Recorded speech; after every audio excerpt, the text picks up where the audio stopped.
Hello everyone. So my name is Pradeep and I am back again only on your favorite channel Omi's English. तो क्या जैसे कि आप सब जानते हैं कि हम कुछ लॉन्ग सेंटेंसेस की प्रैक्टिस करके अपने सेंटेंसेस को इंप्रूव कर रहे हैं और कई बच्चों ने मुझे कमेंट में बताया कि सर इन लॉन्ग सेंटेंसेस की प्रैक्टिस करके हमारी ग्रामर इंप्रूव हो रही है और अब हम बड़े सेंटेंसेस भी बना सकते हैं। हालांकि गाइस ये इतने बड़े सेंटेंसेस तो नहीं है, लेकिन फिर भी राम गाता है, सोहन खेल रहा है, एटलीस्ट इन सबसे तो लॉन्ग सेंटेंसेस हैं। और जब हम ये सेंटेंसेस बनाना सीख जाएंगे तो हम बहुत बड़े बड़े वाक्य बनाना भी सीख जाएंगे और हमारी इंग्लिश नॉर्मल लोगों की तरह नहीं दिखेगी। हमारी इंग्लिश भी वैसी होगी जैसे कि आप लोग पार्लियामेंट में लोकसभा स्पीकर की सुनते हैं, आप पॉलिटिशियंस की सुनते हैं, आप एंकर की सुनते हैं, न्यूज एंकर्स की, न्यूज रिपोर्टर्स की इंग्लिश सुनते हैं। तो वैसे इंग्लिश आपकी भी होगी जब आप ये लॉन्ग सेंटेंसेस बनाना सीख जाएंगे। तो गाइस जैसे कि मैंने आपको बताया था कि जब भी आप कोई सेंटेंस बनाते हैं तो आपको हमेशा सेंटेंस के पहले एंड में देखना होता है कि ये सेंटेंस एक्चुअली कौन से टेंस का है, कौन सा लेसन हम इसमें लगाएंगे। तो आज का हमारा सेंटेंस है जैसे कि आप देख रहे हैं, क्या अर्जुन की मम्मी नीतू की बहन को सोनू की शादी में 50 साल पुरानी सोने की अंगूठी बतौर गिफ्ट देंगी। तो गाइस यहाँ पर सेंटेंस के एंड में आपको दिख रहा है गी, गा गी गे। तो जब भी किसी सेंटेंस में गागी की आता है तो वो सेंटेंस मोस्टली फ्यूचर का होता है। तो यहाँ पर हमने पहचाना कि ये सेंटेंस फ्यूचर का है और फ्यूचर में भी ये लेसन है फ्यूचर इंडेफिनिट का। यस गाइस, तो ये फ्यूचर इंडेफिनिट का टेंस है। और जैसे कि मैंने आपको हमेशा बताया कि जब भी आप टेंस पहचान लें, आप लेसन पहचान लें कि ये कौन सा लेसन है, उसके बाद हमें देखना होता है कि ये रूल कौन सा है। तो गाइस यहाँ पे सेंटेंस के शुरू में आपको क्या लिखा हुआ दिखेगा, क्या?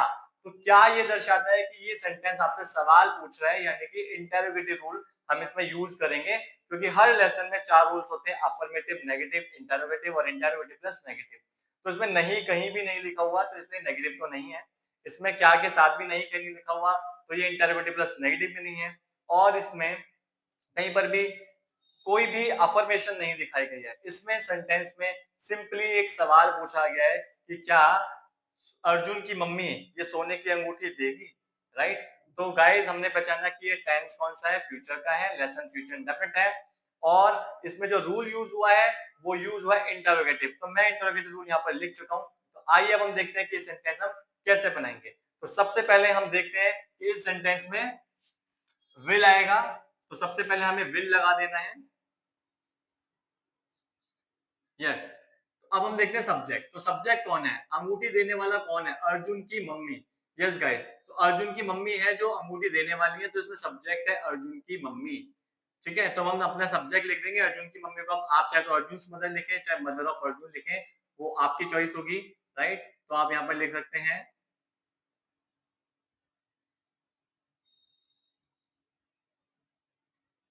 अर्जुन मदर। की के लिए हमने यहाँ पे एस का यूज किया है। अब वह सब्जेक्ट के बाद क्या यूज होगा, यहाँ पर वर्ब की फर्स्ट फॉर्म V3। तो कौन सा काम वो कर रही है यहाँ पर इस सेंटेंस में, वो देने का काम कर रही है। तो यहाँ पर देना के लिए हम लगाएंगे वर्ब की फर्स्ट फॉर्म, देना को कहते हैं गिव। तो यहाँ पर हम गिव की फर्स्ट फॉर्म लगाएंगे गिव। अच्छा, वो क्या देंगे गिफ्ट में? तो यहाँ पर वो 50 साल पुरानी सोने की अंगूठी देने वाली है। और किसको देने वाली है? नीतू की बहन को देने वाली है। तो पहले हम गिव के बाद ये ऑब्जेक्ट लिख देते हैं 50 इयर्स ओल्ड गोल्ड रिंग। तो हम यहाँ पे क्या लिखेंगे, 50 इयर्स ओल्ड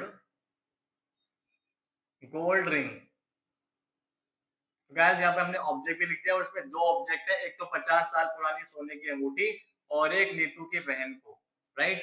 तो अब वो किसको अंगूठी देने वाली है, नीतू की बहन को। हम दूसरा ऑब्जेक्ट भी यहाँ पर लगा देंगे, टू नीतू की बहन। तो हमने यहाँ पर लगाया है नीतू सिस्टर, नीतूज सिस्टर।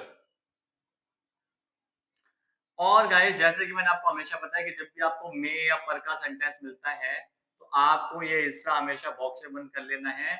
और जब भी आप सेंटेंस बना लेते हैं पूरा, उसके बाद हम इन या ऑन का यूज करते हैं। तो अब हम यहाँ पर यूज करेंगे इन और सोनू की शादी, यानी कि वेडिंग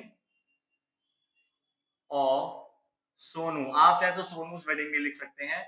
और यहाँ पर हमें इंट्रोगेटिव क्वेश्चन मार्क यहाँ पर लगा देना है, क्योंकि सेंटेंसेस इंट्रोगेटिव का सेंटेंस है ये गाइस। तो इसीलिए मैंने यहाँ पर क्वेश्चन मार्क लगाया। तो गाइस जब भी आपको कोई सेंटेंस बनाना है, पहले हमेशा आपको सेंटेंस के एंड में देखना है कि ये लेसन कौन सा है, और उसके बाद आपको देखना है कि इसमें रूल कौन सा यूज होगा। तो आज का ये सेंटेंस हमारा यही समाप्त होता है। एंड आई होप दैट कि आपको बहुत अच्छे से सेंटेंस समझ में आ गया होगा और आप घर पर ऐसे सेंटेंस की प्रैक्टिस करके अपनी इंग्लिश को बहुत इंप्रूव कर सकते हैं। Thank you for today.